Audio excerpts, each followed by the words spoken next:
दिखाया स्वामी प्रसाद मौर्य को काला झंडा। पुलिस खड़ी होकर सिर्फ तमाशा देखती रही। काला झंडा दिखाने आया मनुवादी काली गाड़ी के नीचे चटनी होने से बचा। बोला, चलो आज दिहाड़ी पूरी हुई, अपने आका से पैसा भी लेना है।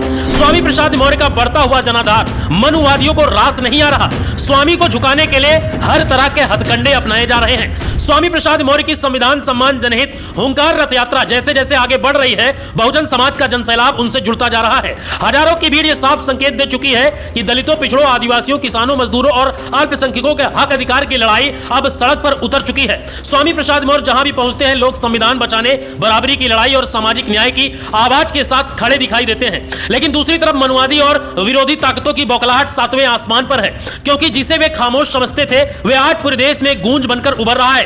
बराबरी की बात करने वाला, अधिकारों की बात करने वाला और भेदभाव, अत्याचार के खिलाफ आवाज उठाने वाला नेतृत्व जितना मजबूत होता जा रहा है, विरोधियों का डर उतना ही बढ़ता जा रहा है। इसी डर के कारण स्वामी प्रसाद मौर्य को रोकने के लिए तरह तरह के हथकंडे भी अपनाए जा रहे हैं। कभी काले झंडे, कभी उकसावे की हरकत, कभी माहौल बिगाड़ने की कोशिशें। महोबा में आज जो हुआ उसने प्रशासन और विरोधियों दोनों की पोल खोल दी है। जब रथ यात्रा महोबा पहुंची तब कुछ मनुवादी तत्वों ने काला झंडा दिखाने की कोशिश की, लेकिन यह स्थिति तब भयावह हो गई जब वही शख्स खुद ही रथ यात्रा के आगे फिसलते फिसलते गाड़ी के नीचे आते आते बचा। यह स्पष्ट करता है कि विरोधियों का मकसद सिर्फ विरोध नहीं बल्कि माहौल बिगाड़ना है। सबसे बड़ी बात यह है कि सब पुलिस के सामने होता रहा मगर पुलिस मूक दर्शक बनी रही। यह पहला मामला नहीं है, इससे पहले हमीरपुर में भी प्रशासन की मौजूदगी में ऐसी घटना 2 दिन पहले हो चुकी है। हर बार वही पैटर्न, रथ यात्रा, विरोधी तत्व, काला झंडा और प्रशासन की रहस्यमयी खामोशी। सवाल उठता है कि यह लापरवाही है या मिली भगत? क्या प्रशासन जानबूझकर आंखें मूंद कर खड़ा है ताकि यात्रा बाधित हो सके? विरोधी भूल रहे हैं कि लोकतांत्रिक देश में किसी को काला झंडा दिखाना भी अधिकार है, लेकिन किसी को डराने, धमकाने, उकसाने या माहौल को हिंसक बनाने का अधिकार किसी को नहीं है।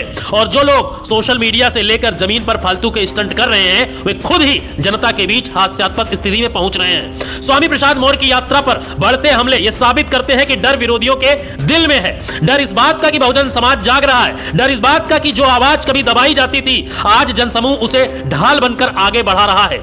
डर इस बात का है कि 10 महीने में खड़ी हुई अपनी जनता पार्टी हर जिले में जनाधार जमा रही है और यही कारण है कि तरह तरह के षड्यंत्र रचे जा रहे हैं। कभी काला झंडा, कभी धमकियां, कभी झूठे प्रोपेगेंडा, कभी सड़क पर ड्रामेबाजी। लेकिन विरोधियों को समझ लेना चाहिए कि जनता की आवाज को ना तो धमकियों से रोका जा सकता है, न झंडों से, न साजिशों से। आज स्थिति यह है कि हर जिले में दलित, पिछड़े, किसान, मजदूर, अल्पसंख्यक बड़ी संख्या में इस यात्रा में जुड़ रहे हैं। लोग खुलकर बता रहे हैं कि वे संविधान पर हमला बर्दाश्त नहीं करेंगे, वे बराबरी पर हमला बर्दाश्त नहीं करेंगे और वे अपने अधिकारों की लड़ाई लड़ने वाले नेता के साथ पूरी मजबूती से खड़े रहेंगे। सबसे बड़ा सच यही है कि विरोधियों की बौखलाहट यह बता रही है कि स्वामी प्रसाद मौर्य का बढ़ता जनाधार अब उनके लिए सिर्फ चुनौती नहीं बल्कि भय बन चुका है। और प्रशासन की चुप्पी ये सवाल उठा रही है कि क्या वो जनता के साथ हैं या साजिशों के साथ। लोकतंत्र में जनता ही फैसला करती है और जमीन पर दिख रही भीड़ साफ बता रही है कि आने वाला समय किस दिशा में जा रहा है। ब्यूरो रिपोर्ट, न्यूज वाला रिपब्लिक।